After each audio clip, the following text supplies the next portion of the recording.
विफाकी budget में सूबों की तरक्याती और गैर तरक्याती ग्रांट्स के लिए 1168 अरब रुपए मुख्तस कर दिए गए।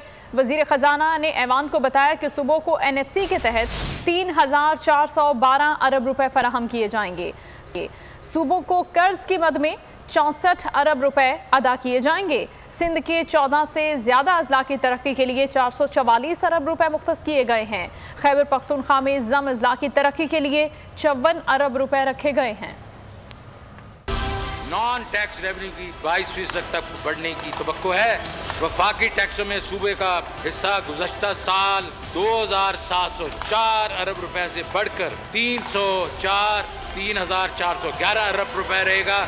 इसका मतलब ये है जनाब स्पीकर कि नजरसानी शुदा तखमीने की जहाद के मुकाबले में 707 अरब रुपए या 25% इजाफी रकूम सूबों को फराहम की जाएगी। सिंध के 14 से जायद अजला के लिए तरक्याती मनसूबे इस प्लान के तहत 444 अरब रुपए की लागत से 160 मनसूबों की तकमील की जाएगी। इस साल बजट में इस मकसद से 19.5 अरब रुपया रखा गया है। पख्तूनख्वा के नए जमशुदा अजला हुकूमत खैबर पख्तूनख्वा के नए जमशुदा अजला की तरक्की को खास अहमियत देती है।